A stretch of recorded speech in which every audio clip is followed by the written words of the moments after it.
긴장을 너무 많이 하셨는데.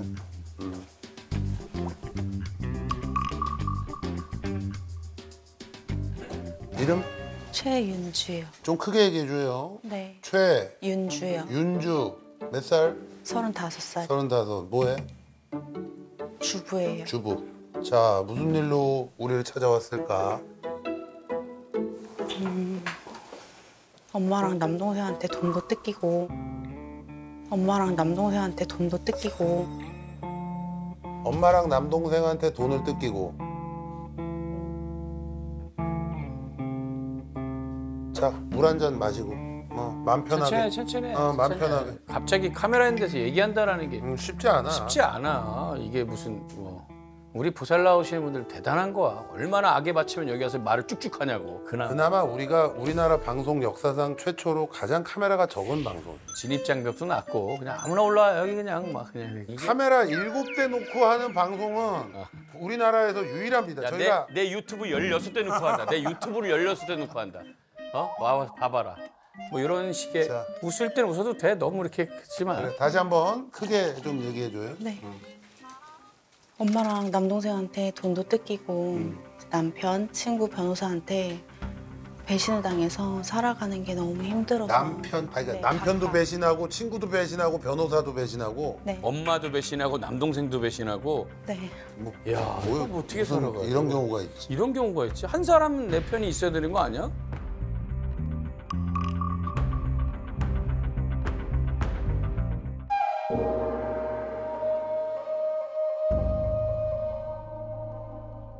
자, 그러면은 어떻게 된 일인지 처음부터 하나 차근차근 한번 얘기해 볼까? 아이고 또 눈물 나는구나 생각하니까 울고 싶으면 울어도 돼. 아이고. 괜찮아. 얘기만 들어도 씨 열받지 지금. 가장 친한 내 주변의 사람들이 다 이런 일이 있으면. 하나하나 얘기해 봐봐. 저는 어렸을 때부터 이제 화목한 가정에서 지내진 않았어요. 아빠가 좀 해외에서 오래 직장 생활을 하셨고 이제 친정 엄마랑 남동생이랑 저랑 이제 지내왔는데 그거 역시도 잘 키워주지 못했어요. 이 집 저 집 이제 떠돌아다니면서 좀 키워졌고 이제 성인이 되고 나서는 제가 스스로 야간 대학 다니면서 아르바이트하고 이 환경에서 벗어나고자 노력을 너무 많이 하면서 독립을 했고. 네 그러다 보니까 조금 결혼을 빨리 했어요. 몇 살에? 23살에 했어요. 남편이 너무 따뜻한 사람이었어요. 결혼 생활 내내 남편이랑 둘이 나이가 어려서 너무 행복했어요. 너무 행복했지만 이제 친정엄마가 사기를 치고 다니시면서 저희 집에 얹혀 사셨어요. 사기를 치고 다니시면서 저희 집에 얹혀 사셨어요. 그때부터 제 인생은 바닥을 치기 시작했어요.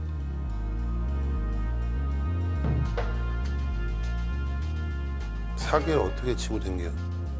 국회의원의 보좌관을 사칭해서 통장에 600억이 들어온다. 그러니 나한테 투자를 해라. 그래서 피해 금액이 얼마인데? 제가 알기로는 20억이 넘는 걸로 알고 있고 참 대단한 어머니시네.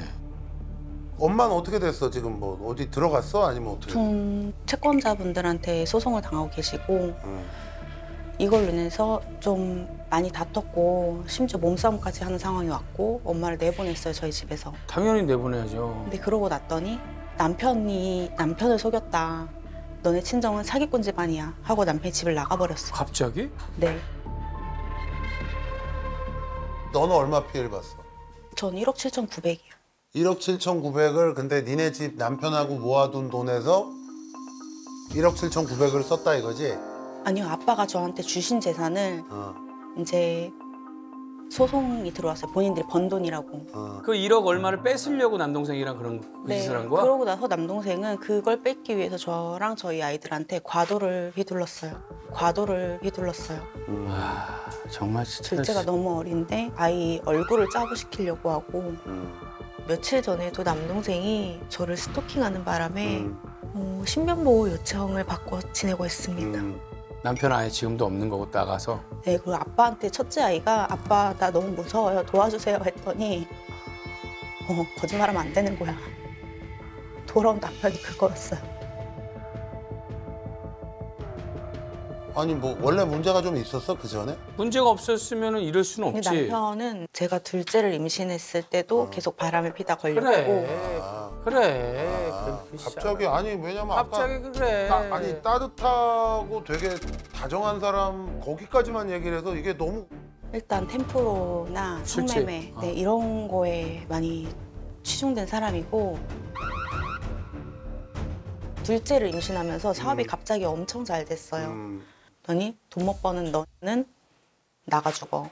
아니면 하루에 2, 3천씩 벌 자신 있으면 너 일 가.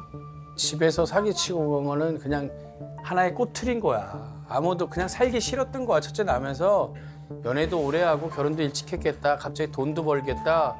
아니 근데 그걸 결혼 얼마 사겠어? 17살에 만났어요. 그럼 꽤 오래 만났네 6년. 그다음 6, 7년 정도 근데 6, 7년 동안 그걸 몰랐다고? 한 번에 그냥 돌변했어요. 결혼을 하자마자 잡은 물고기한테는 밥을 주는 게 아니야 이러면서 근데도 둘째까지 난 거야? 그리고 변한 사람. 그냥 우연찮게 생겼어요. 그 엄마 남동생 남편까지는 알겠고 친구랑 변호사 남았는데 친구는 뭐야? 내가 정말 의지할 데도 없고 아이들을 키워야 하니 좀 도와줘 했던 정말 친한 남사친이 있어요. 초등학교 돈을 빌려달라고? 아니 그러면 돈을 맡겼어요 그 친구한테. 왜? 이혼 소송을 하면서 남편이 다 가압류를 걸었어요. 아, 그래서 미리 빼가지고 맡겨놨다. 네. 오케이. 왜냐면 오케이. 가족도 맡길 사람이 없으니까. 근데 또 뭐 이거는 더 황당한 건 본인 부모님하고 사이좋게 다 나눠 써서 5일 만에 8,600만 원을 없애버렸어요. 저 정말 아이 양육비예요, 생활비예요, 돌려주세요 했더니 내 아들 통장에 들어왔으면 내 돈이잖아. 저 대가리 총 쏴버리라고 그런 말씀을 하시더라고요. 충이 있나 보네 집에 또. 수사 들어가야 되겠는데? 근데 이거 그거 알아봤어 변호사한테? 아니다. 왜냐하면 이게 우리 그 정확하게 법을 내가 정확하게 모르겠지만 8천 넘는 돈을 그냥 계좌로 네. 보냈잖아. 어? 아 차용증 썼어요. 썼대. 아 차용증 썼고 그러면 그건 받을 수 있겠네. 근데 그 시간까지 너무 뻔뻔하게 너무, 나오고 제 재판 자료가 들은 핸드폰을 훔쳐가서 다 박살을 내고 정말 믿었던 사람들한테 배신을 당하니까 그 변호사는 할 수가 뭐야? 없어요. 그 변호사는 뭐야 여기서? 이 힘든 상황을 가지고 찾아갔더니 정관 이유가 있다면서 500만 원, 600만 원, 600만 원, 600만 원, 900만 원 이렇게 현금으로 가져가셨어요. 얼마야? 5번이면 거의 몇 천? 1,800가량을 그래서 했더니 제 재판에 2년 동안 어떠한 행위도 하지 않고 다 기일 변경만 해서 서초동에서 되게 유명한 사기꾼 변호사인 거예요. 참 진짜 한 번에 몰아오냐 그게. 그거는 어떻게 됐어 지금? 변호사님을 고소했죠. 고소했어? 네. 그래서 지금 재판 중이고 아니요, 아직 수사는 시작도 못했어요. 아직? 네. 너는 어떻게 그 수없이 많은 변호사 중에 또 그 변호사 누가 변호사 소개시켜줬어? TV에 나오는 변호사님 사무실을 보고 예전에 안면이 한 번 있었어요. 아니 그러니까 지금 너한테 사기쳤다는 사람이 TV에 나왔던 사람이? 아니요, 그 분이 이제 대표로 계신 사무실. 소속에 돼 있는. 아 오케이. 누군데 그 사무실이 누구야? 변호사님 사무실. 거기 사무실이라고? 변호사는 뭐래? 그 변호사님은 이 분이 자기네 사건도 다 망가뜨려서 뒤처리를 하느라 너무 바쁘시고 다른 변호사 사무실에 제 사건을 들고 간 거예요. 아니 그러면 그 사기를 쳤을 때는 변호사 사무실에 있었던 네. 거야? 맞아요. 그러면은 그 변호사 사무실에서 책임이 어느 정도는 있지. 있을 텐데. 몇 번을 찾아갔어요. 근데 변호사가 똥 싼 걸 여기서 왜 자꾸 치우라고 하냐. 나는 당신을 보고 이 사무실에 왔다고 얘기하면 되잖아. 그랬어요. 근데 그 변호사님 역시 한 번도 만나지를 못했어요. 그 밑에 변호사님들만 계속 미팅을 했어요. 진짜? 근데 지금 쭉 얘기 들으니까 네. 너무 안타깝고 많이 힘들 것 같아 정말 너무 딱하고. 근데 이제 문제가 앞으로 어떻게 해야 되는지를 우리가 얘기를 해줄게. 네. 잘 들어봐봐. 친구한테 한 소송도 있고 변호사한테 한 소송도 있고 뭐 많잖아 지금. 네. 이게 다 어디 한 군데서 통일돼서 네. 하고 있는 거야? 이제 알아보는 중이에요. 아, 이제 알아보는 중에 네. 이거를 아무나 막 그 하고 이러지 말고 그럼. 진짜 믿을 만한 분을 찾아가서 이 사건을 통일해가지고 그분한테 좀 맡기고 네. 그 다음에 너는 어떻게 살아야 되느냐. 결핍이 많단 말이야. 네. 살아온 환경 자체가. 네. 그지? 어릴 때부터 아까도 그 결핍이 있는 가정에서 자랐기 때문에 내가 또 빨리 또 좀 행복한 화목한 가정을 만들고 싶다라는 뭐 이런 생각도 있었을 네, 거고. 맞아요.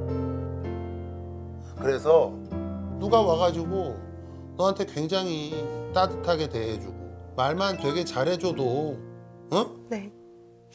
네가 굉장히 의지하고 이랬을 거야. 그래서 무슨 얘기냐면 이제부터는 네.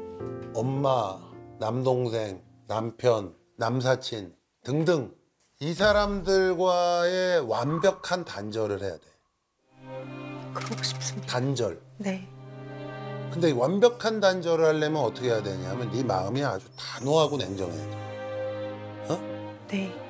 우리 가족이고 한데 뭐 해가지고 또 뭐 연락을 받고 뭐 화해를 하고 어쩌고 이런 생각 자체를 하지 말고 이 인간들은 내 인생에 앞으로 다시는 보지 않는다. 이런 마음으로 주변 정리를 해야 돼.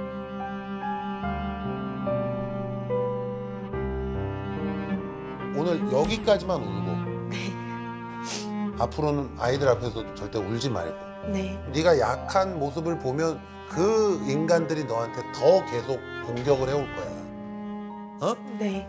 그래서 완벽하게 새 출발해서 정말 강한 엄마가 됐으면 좋겠어. 감사합니다. 새해는 좀 새 출발하고 우리 애기들이랑 네. 엄마가 강해져야지, 그치? 아직 젊잖아. 젊으니까 맞습니다. 강해지고 젊은 시절에 느껴야 될 고통을 다 느꼈다고 생각하고 앞으로 자, 행복해지길 바랄게. 오늘까지만 울어. 그래, 울지 마. 오늘까지만 울고 강해져야 돼. 네가 약하면 이길 수가 없어. 네.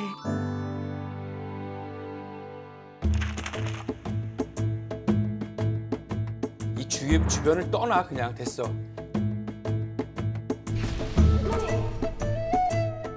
지금 왜 안 나오냐? 이게 뭐 이렇게 복잡한가 보다. 이거 봐라.